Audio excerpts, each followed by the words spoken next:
Hey, welcome to another edition of Bluejay Banter on this early April afternoon. And we're pleased to be joined by head baseball coach at Creighton University, Ed Servais. Hey, coach, how you doing? You know what? I'm doing pretty good. How you doing? Well, I would say you're doing pretty good. Um, did you see this start coming? Not quite to this level. We knew we had a good team in the fall. We liked what we did in the fall. But you never know for sure until you play outside competition. You can scrimmage yourself all you want. You like some things, but until you start to travel and play away games and deal with some adversity that always creeps up during the course of a season with injuries, you're not quite sure. But we certainly thought coming out of the fall that we had a chance to be pretty good. Did you because of the schedule you put together in the early schedule, I should say, was it just like, hey, I don't know what I totally know what I got here. We got to figure this out, being on the road a lot and so on and so forth. Yeah, and when you schedule these games, you schedule them at least a couple years in advance. Yeah. So you're quite sure the teams that you play, how good they're going to be. And then you're not quite sure what your team's going to be, especially with so much turnover now in college baseball and all of college athletics. There's so much turnover now. So it's really interesting, this whole process between scheduling and your roster and how it all plays out.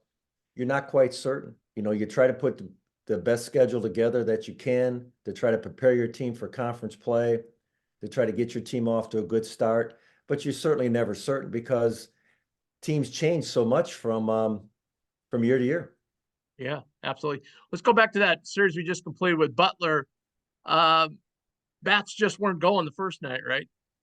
You know what? We just weren't where we were out of sync on Friday. You could tell we made a lot of mistakes, both defensively on the base paths, and the players looked tired. They look exhausted. We had two midweek games. We haven't done that for a couple, 3 weeks. And Butler played well. I don't want to take anything away from Butler. They played a very good game on Friday. They wanted it more than we did. They played with a lot more enthusiasm than we did. But I give our guys credit for bouncing back. Yeah.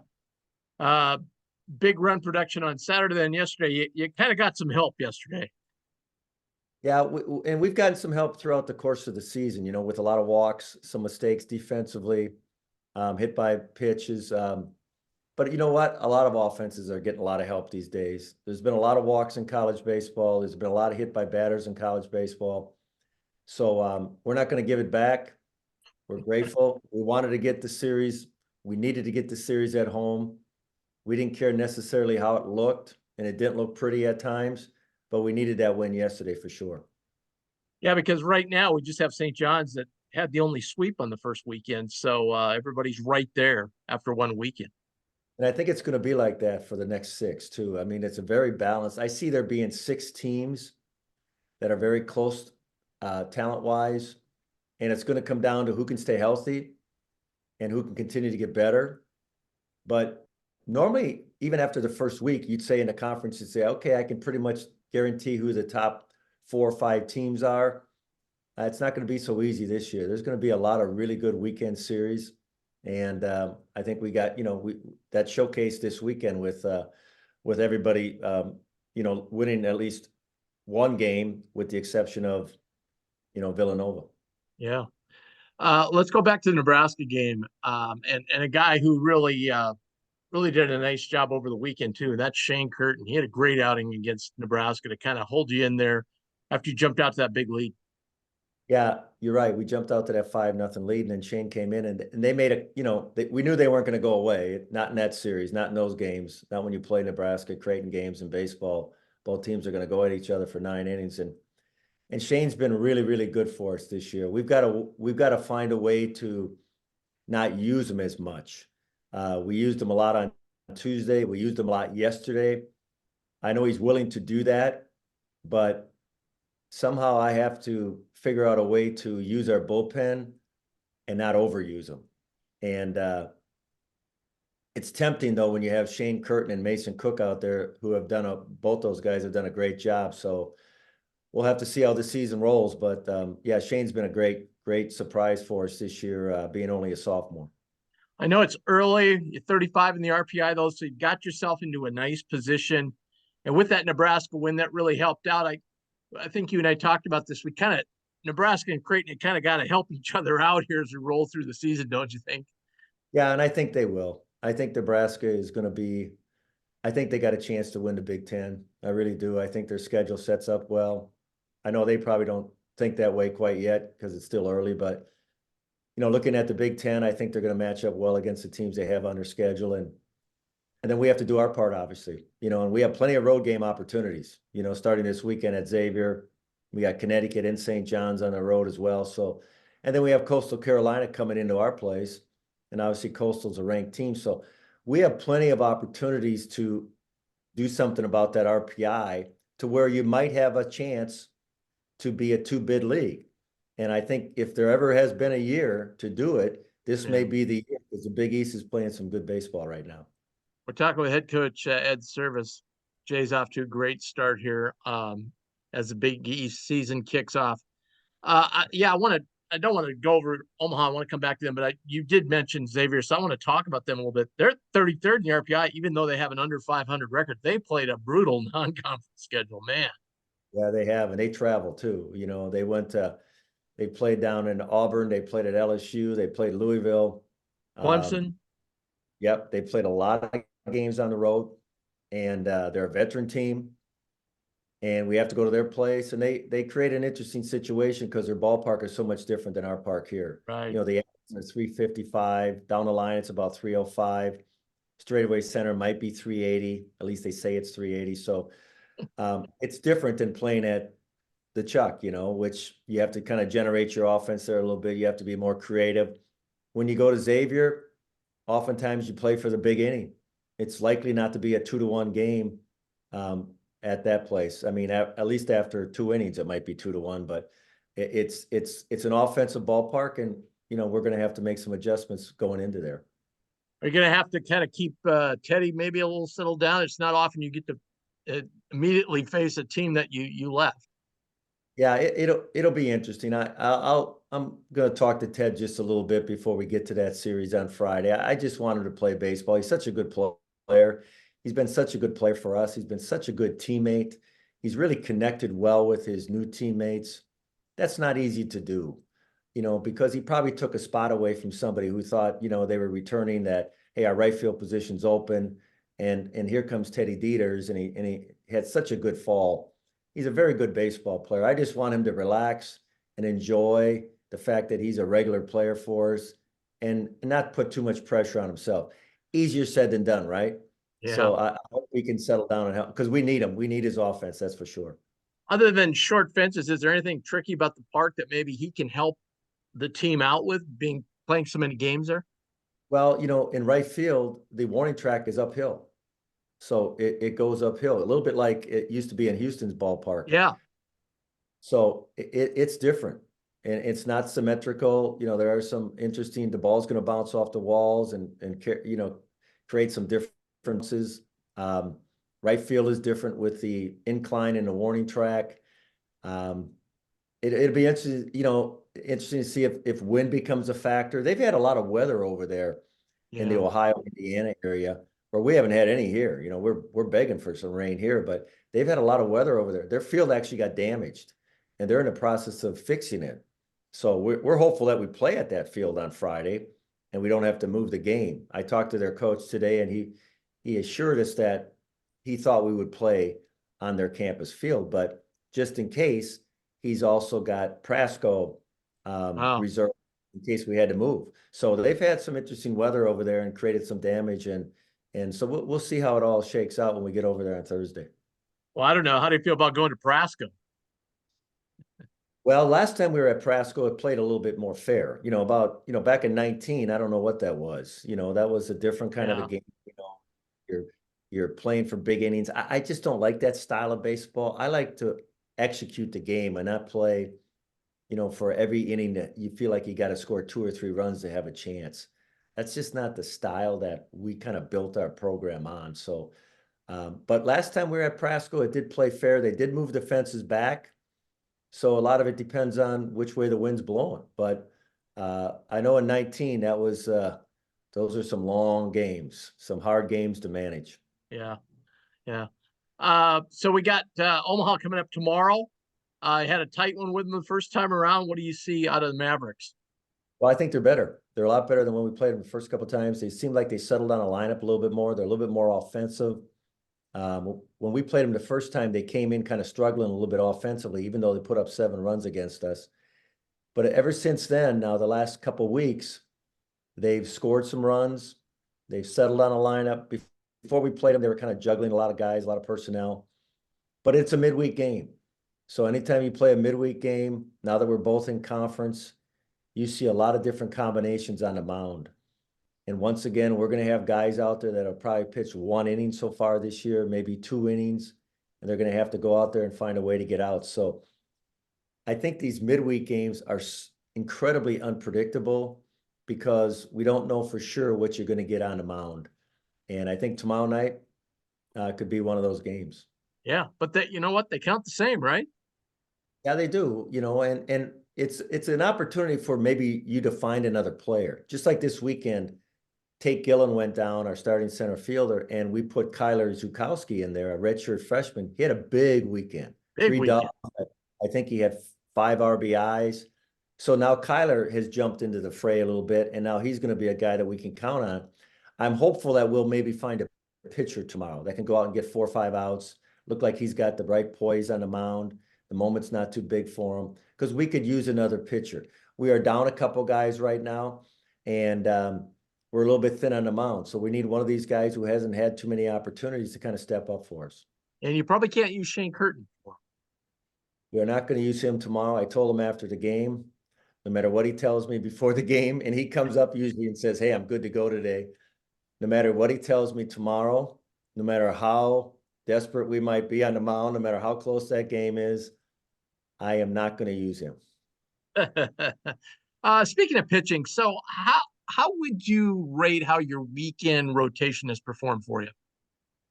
Very unpredictable, and a lot of it has to do with our injury situation. Dom Conciliary, who's been our Friday guy, did not pitch this last weekend. Chad Sainer, who pitched on Saturday, did not pitch the first 6 weekends. Jack Pinow, who pitched on Sunday, did not pitch last weekend. So we're just trying to figure out what we're going to do in that rotation yet. We're first of all looking for healthy bodies and guys that can get us into the game. Our starters have not gotten into that 5th and 6th inning very often, and we are putting a lot of pressure on the bullpen guys. And they've held up so far, but I'm not sure we can do that for 6 more weeks. I don't think we can sustain that style of play. We have to find some starting pitchers that can go 5 or 6 innings. We're hopeful we can get Dom Conciliary back soon. Chad Sainer had a good game on Saturday against Butler. He threw 5 innings, which is great. And now we need Jack Pinow to kind of get going. He had a rough outing yesterday and only got 1 out. So it's been very up and down, but a lot of it has to do with the injury issues. Oddly enough, when I was in Pittsburgh for the basketball tournament, a guy came up to me, says, "You know Jack Pino?" And I said, "Well, I don't know him well, but I know who you're talking about." And he was his coach in Canada.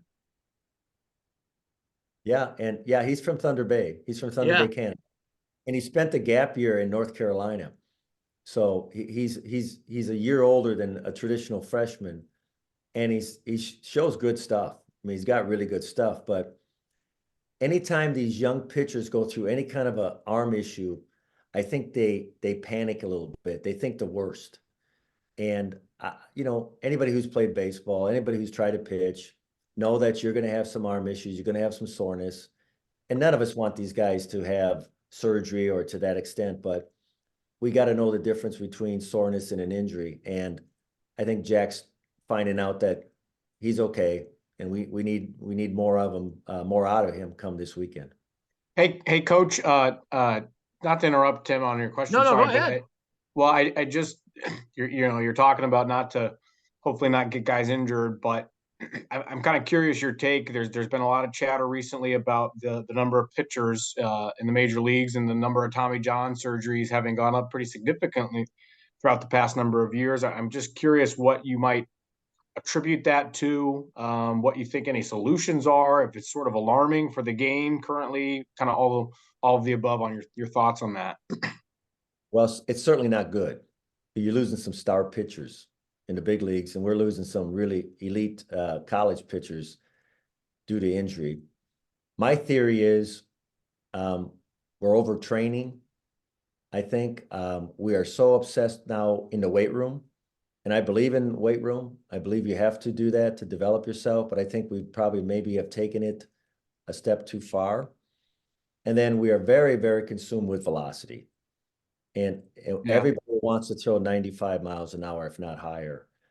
And I just don't know if you can sustain that without something happening, without some breakdown. And we have lost kind of the art of pitching. You know, when I say that, I'm talking about the ability to throw 3 pitches for strikes in any count. That used to be the norm. If you find a pitcher who can do that now, he stands out very easily. So I think we've got our sights set on maybe some of the wrong things, and that's velocity. And we put radar guns up on scoreboards now, which I'm not a fan of. And pitchers will throw a pitch and they'll turn their head and look at the scoreboard to find out what their velocity was. I don't know if that's healthy, you know. So that's just my theory. What can we do to correct that? I think we got to get back to pitching. I think we got to get back to really the art of pitching. I think we got to really examine how we train our pitchers. And I think sometimes we're too careful with them. You know, like we rarely have a pitcher go over 100 pitches. And maybe that's not all good either. Maybe they need to throw 100 or 105 pitches if you're a starting pitcher to develop that stamina and that strength in your arm so it doesn't break down. So I know there's a lot of people looking at it. I know Major League Baseball is really going to look at it because they can't afford to lose their star pitchers. But I don't think anybody has any solutions right now, but we need to look at it though. There's smart people out there that can figure out a way to help these young people stay healthy. Oh no, I think you hit the nail on the head there because you watch these games right now. Nobody's going past 5 innings. I mean, there's team no hitters where you have 6, 7 pitchers in there. I mean, it's crazy for that's happening in major leagues.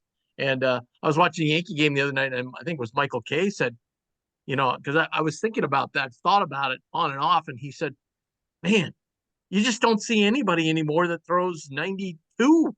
I mean, they're all in the mid 90s now. You know, I was just listening to Tom House. Tom House is kind of an expert on throwing. And it's funny because tonight's the 50th anniversary of Hank Aaron's 700 home run. And Tom House caught the home run in the bullpen at Fulton Stadium, I believe it was, in Atlanta. And Tom was just on about an hour ago, and he was talking about Nolan Ryan. We all know Nolan Ryan. We all know Nolan Ryan was a hard thrower. Well, Nolan Ryan pitched a 14-inning game where he threw 221 pitches. Wow. And Tom House said he came back 4 days later and threw a one-hit shutout. Now, first of all, if you let a pitcher throw 200 pitches nowadays, the coach would immediately be fired and, you know, probably potentially be in a lawsuit situation because that's just unheard of. And then for Nolan Ryan to come back 4 days later and throw a one-hit shutout.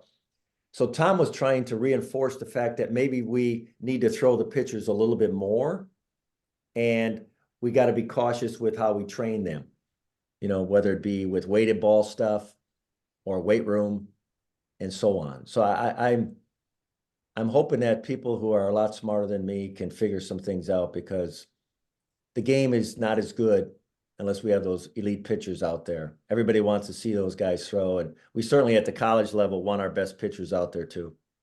Well, we're 2 old guys, so we can talk about this. You remember where you were when that home run was hit? Yes, I do. I mean, I was at home, and I was in high school, and there was not games on TV back in those days.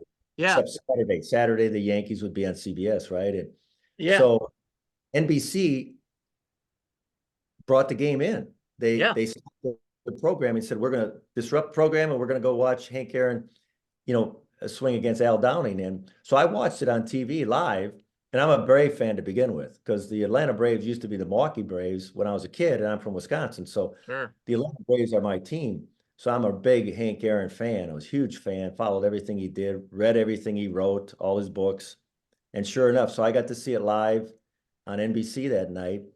And I didn't think he hit it that well initially, but the guy was so strong. He muscled it out there. And of course, the ball carried pretty good in Atlanta back in those days too. And I was so happy for him because, you hear a lot of stuff that took place, and it wasn't always healthy. And Hank kept that all inside, and he still performed at an unbelievable level. He's the best player to ever play, in my mind. Yeah, you know what's amazing about him? He broke the home run record, but as a kid, I always thought of him as a doubles guy. Man, it just seemed like he was on second base all the time. He's always hitting them in the gaps. Well, Tim, if you remember, Hank Aaron was 6 foot, 175 pounds. Those guys don't even play second base now. Most of the players at the big league level, if they're 6 feet, and many of them are, they're 210, they're 220. Like a guy like Mike Trout, Trout probably goes at 225, and he might be 6 feet. So Hank was not a big man. You just look at some of the things he did, his RBIs, his extra base hits, how many times he hit over 300. He was a special talent. And those numbers he put up, they're going to be hard to duplicate. I don't care how good these players are nowadays. They're going to be hard. I'm glad you brought that up because I was going to say that we take for granted everything's on TV then. But I remember that as a kid too, that I was like, oh my God, I was hoping that NBC would do something. And then they did it. It shocked me. But I mean, everybody in the country was watching it. And the call by whether you listen to the Dodger call of Vin Scully, who's outstanding, obviously, or Kurt Gowdy, or the Atlanta announcer Milo Hamilton.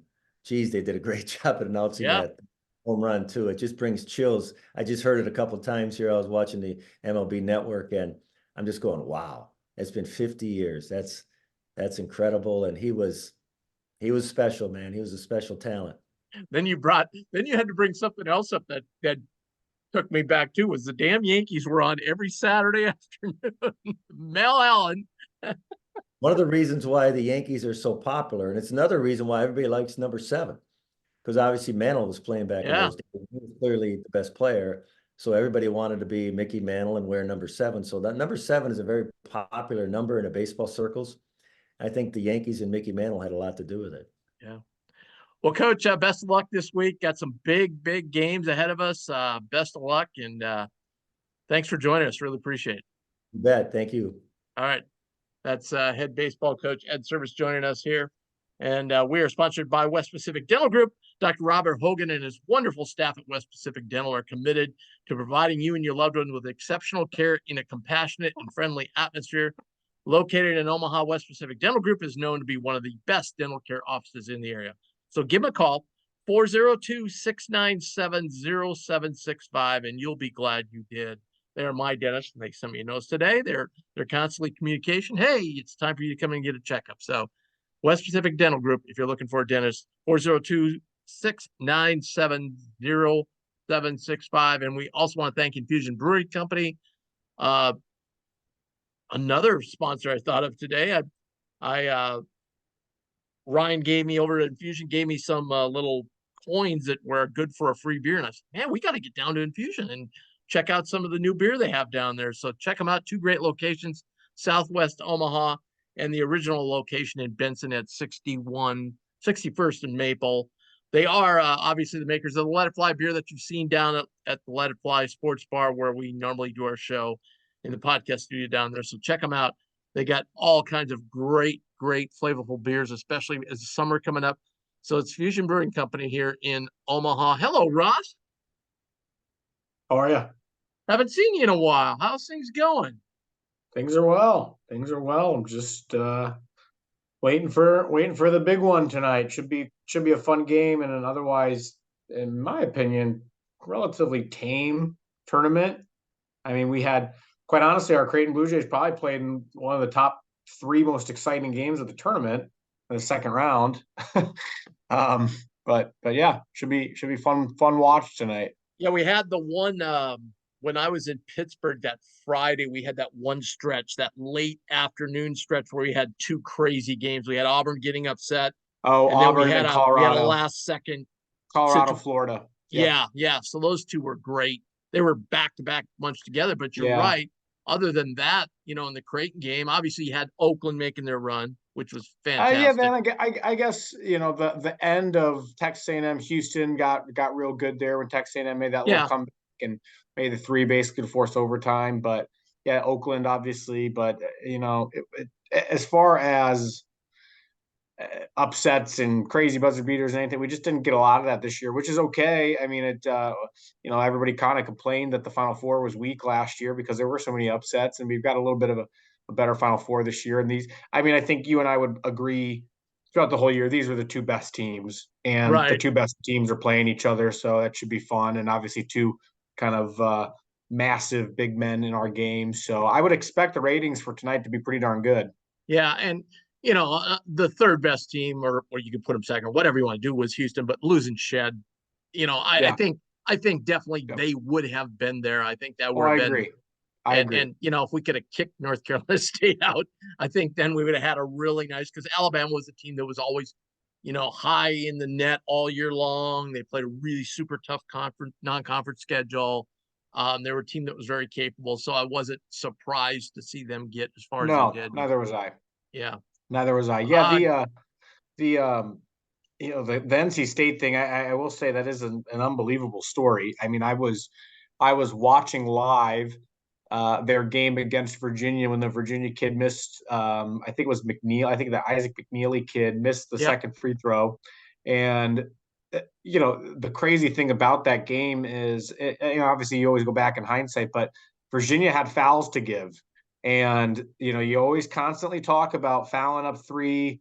Um, I think that's a more of a debate if you're automatically the next foul is going to send them to the free throw line. But when you have a couple to give, I think there's no excuse for not fouling. Yeah. And they obviously didn't foul the O'Connell kid, the transfer from Stanford for NC State. He hits the miracle shot, and then they never looked back from there. It's really kind of an incredible story. Yeah.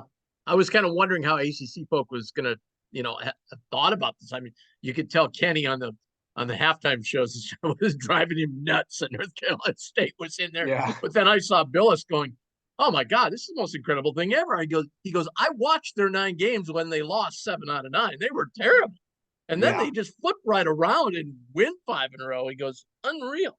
yeah. I mean, for them to be, I think they were down at halftime against Louisville in the first round of the ACC tournament, which Yeah.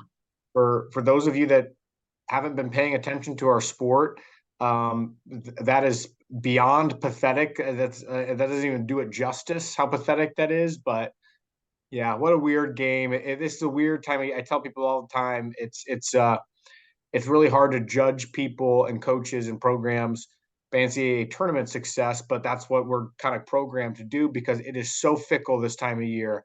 So many freak things happen. And in a one elimination, single elimination tournament, it's just freak things happen. I mean, think of Marquette. I mean, I think from a complete basketball standpoint, Marquette could have easily been in the Final Four.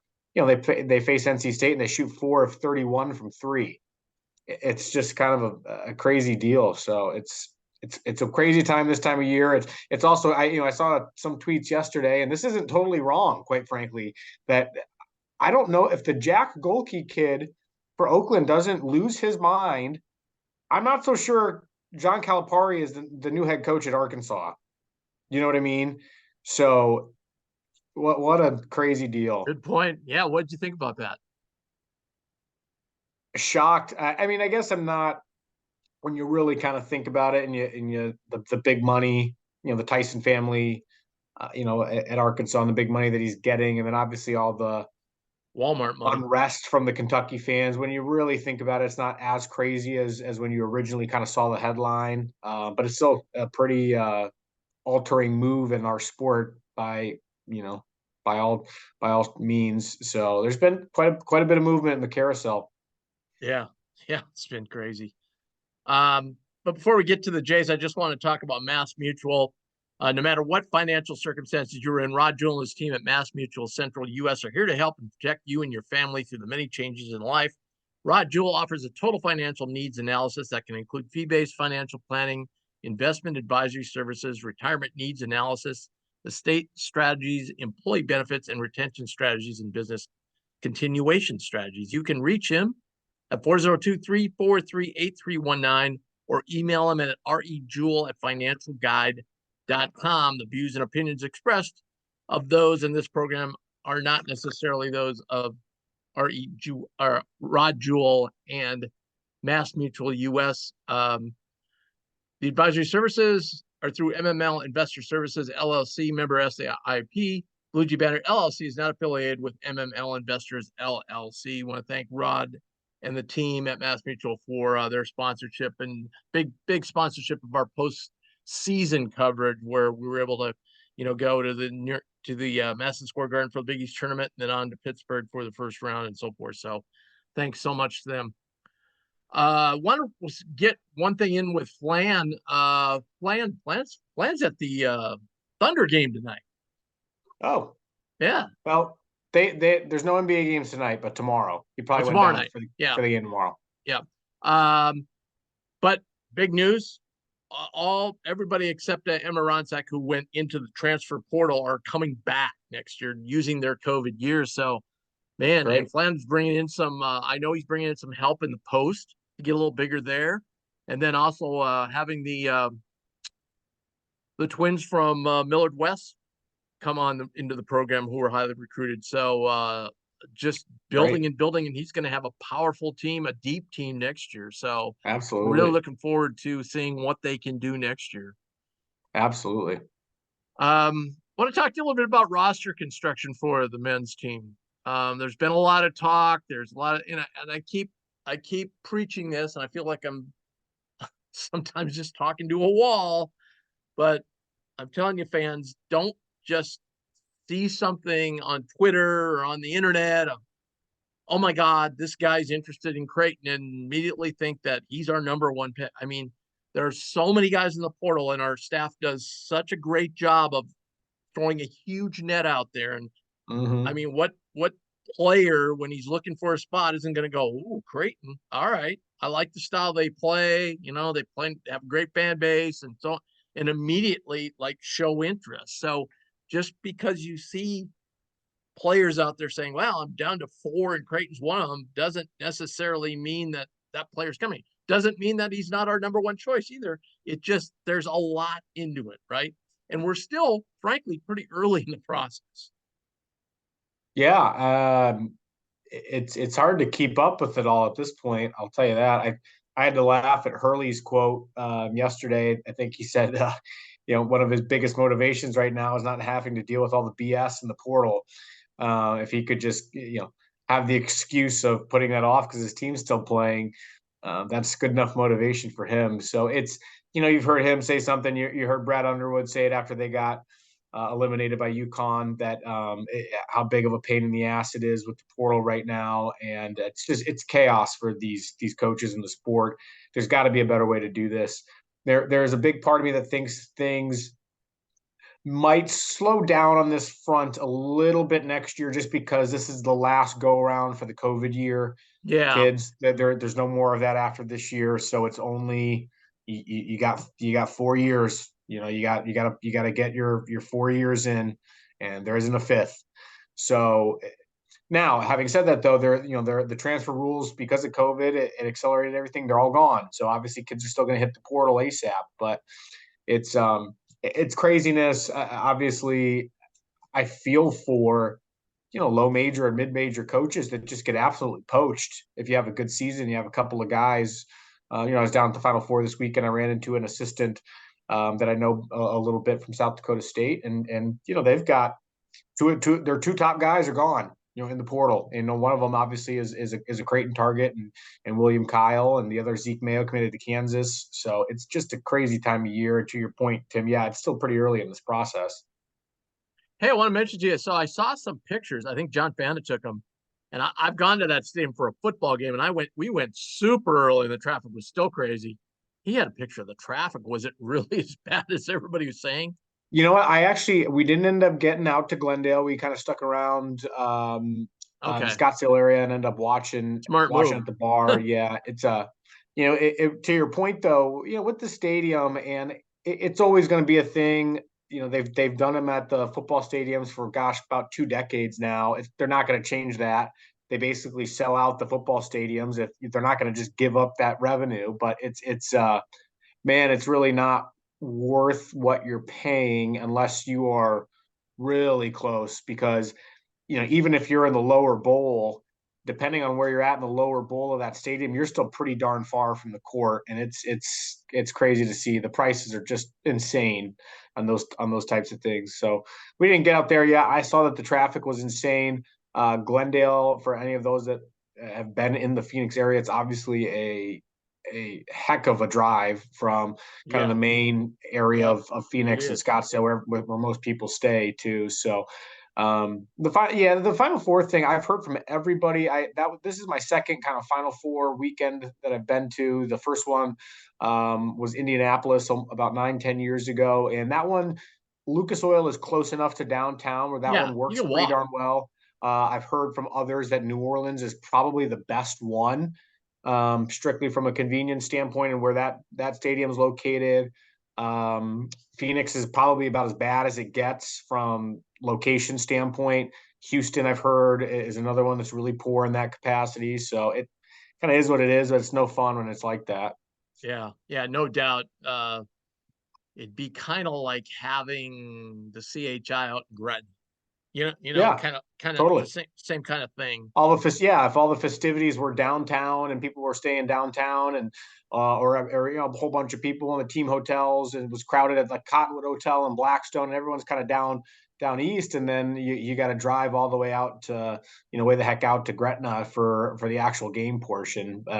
But then even take that, it's even a further drive from Scottsdale to Glendale. So. Oh well. Yeah, and I've driven by there like at 8 in the morning because there's a golf course beyond the stadium you got to go by that I usually play. And I mean, there's not really much. I mean, there's a couple of minor league stadiums out in that area, but there's like not a lot of hotels or anything. There's a nice mall that has a lot of shops and restaurants. Yeah, you're getting kind of to the outer edge of the Phoenix area out there. Yeah. But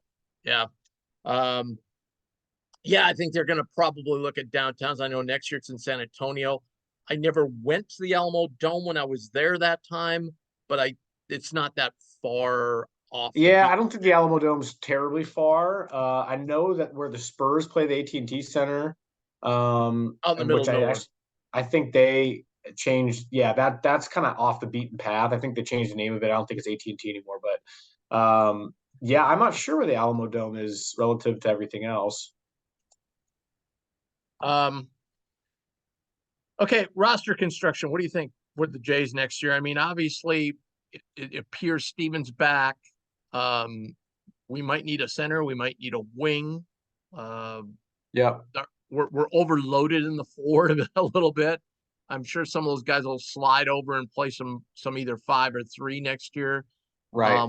We probably need some help at the guard position. What's your thoughts? Yeah, I don't.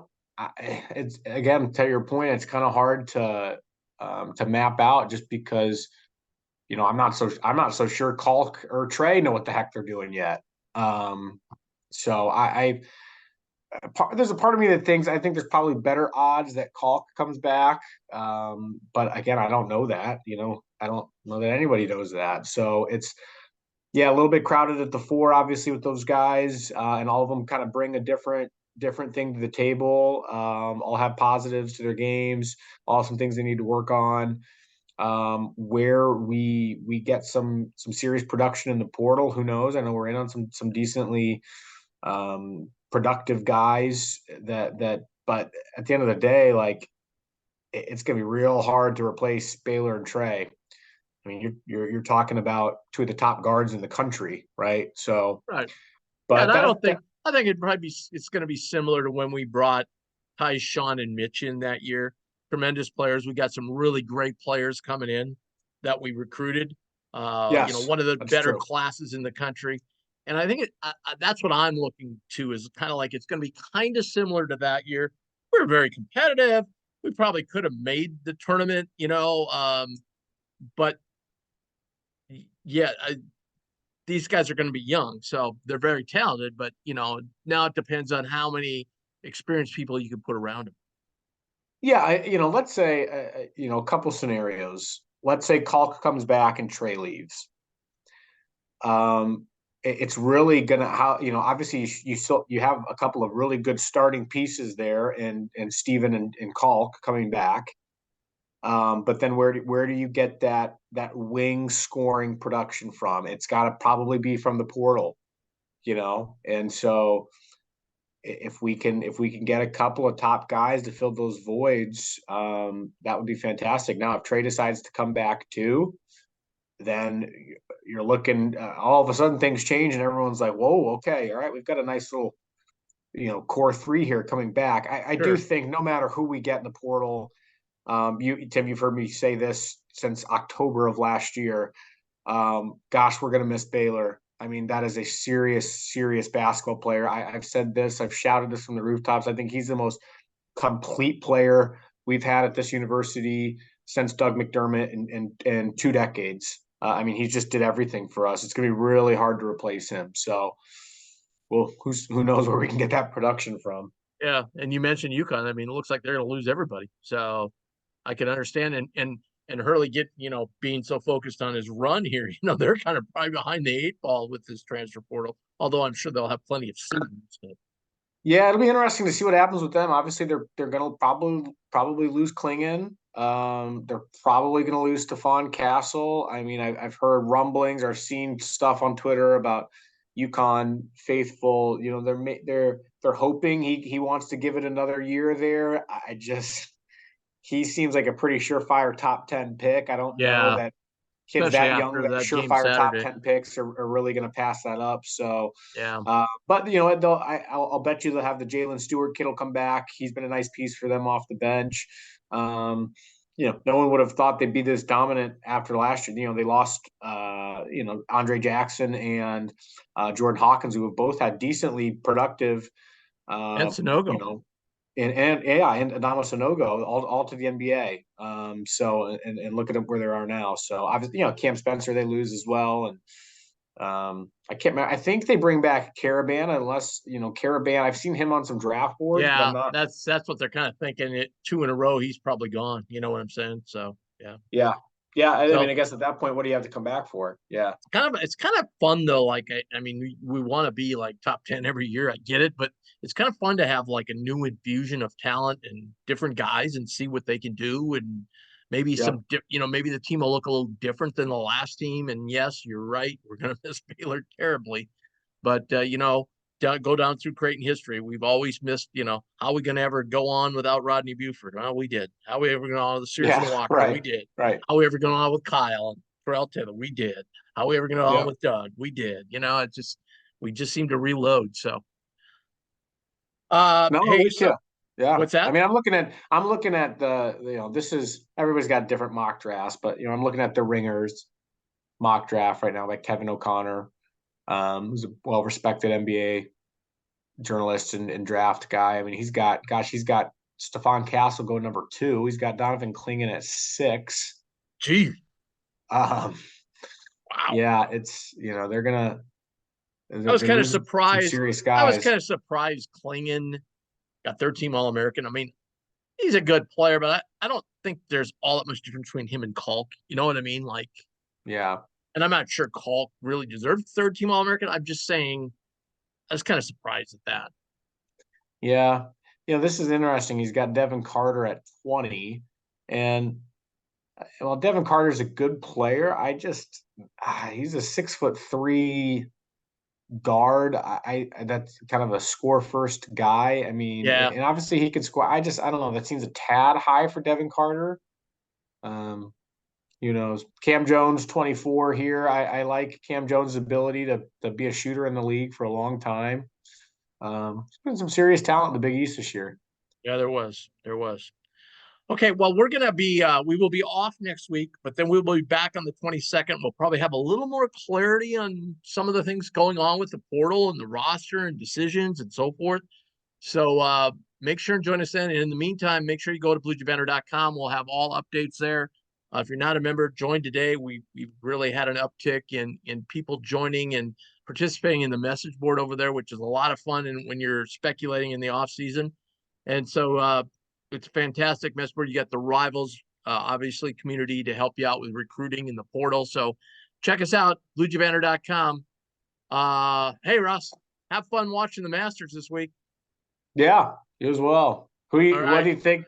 What do you think goes on tonight? 6.5 seems like kind of a lot for UConn, but I was talking with Sharp and Hanley today, and they all thought the under. I think the over. UConn. I mean, UConn can score 10 points in like a minute and a half. You know what I mean? Like that's why I'm yeah. always The only thing hesitant that's to go interesting, under with them. the only thing that's interesting is Purdue. I thought they really slowed the game down the other night. I was a little bit shocked that they didn't want to run much at all, even playing NC State. So I just think they want to maybe try and play in the half court, but who knows? It'll be interesting. Yeah, I think it's hard. You'd be hard pressed to go against UConn. That's all I'm saying. Yeah. Yep. All right, Ross. Thanks. We'll see you All in a right. couple weeks. Cheers.